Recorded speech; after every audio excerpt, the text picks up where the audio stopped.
আসসালামু আলাইকুম। আজকে আমরা শিখব যোগ বিয়োগ গুণ ভাগের সিম্পল একটা নিয়ম। দেখো x এবং x যদি আমরা যোগ করি তাহলে হবে কি 2x, একটা x আর একটা x যোগ করলে হয় কি 2x। দেখো আবার 2x প্লাস 2x মানে এখানে দুইটা x এখানে দুইটা যোগ করলে করা হবে আমাদের 4x।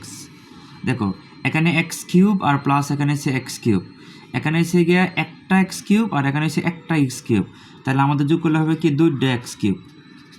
দেখো কোনো কিছুর আগে নাই মানে কি এটার মধ্যে 1 আছে, তাহলে এখানে একটা x কিউব প্লাস আর এখানে একটা x কিউব যোগ করলে হবে কি দুইটা x কিউব। এখন তো গুণের ক্ষেত্রে যখন x গুণের ক্ষেত্রে কি হয়, x আর x গুণের ক্ষেত্রে কি হয়, x square into x square গুণের ক্ষেত্রে পাওয়ারে যোগ হয়, গুণের ক্ষেত্রে কি হয় পাওয়ারে যোগ হয়। দেখো x আর গুণের ক্ষেত্রে 2 আর 2 যোগ করলে কত 4। এখন তো এই যে গুণের ক্ষেত্রে কি বলছি পাওয়ারে যোগ হয়, x আর x আমরা জানি এখানে পাওয়ার 3 এখানে পাওয়ার 3 তাহলে পাওয়ার 6, গুণের ক্ষেত্রে পাওয়ারে যোগ হয়।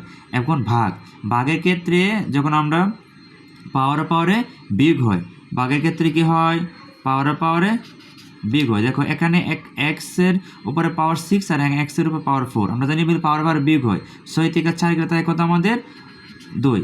ওকে, এখন তো যখন ভিতরে পাওয়ার থাকবে বাইরেও পাওয়ার থাকবে তখন পাওয়ারে গুণ হয়, তাহলে 3 দুগুণে কত 6, ভিতরে পাওয়ার থাকবে বাইরেও পাওয়ার থাকবে তখন পাওয়ারে গুণ হয়। দেখো একই ক্ষেত্রে যখন আমি x আর x যোগ করলে হয়ে যায় 2x, আর x আর x কিউব যদি আমরা গুণ করি তখন আমাদের কি হয় পাওয়ার যোগ হয়ে যায় 3 আর 3 কত 6।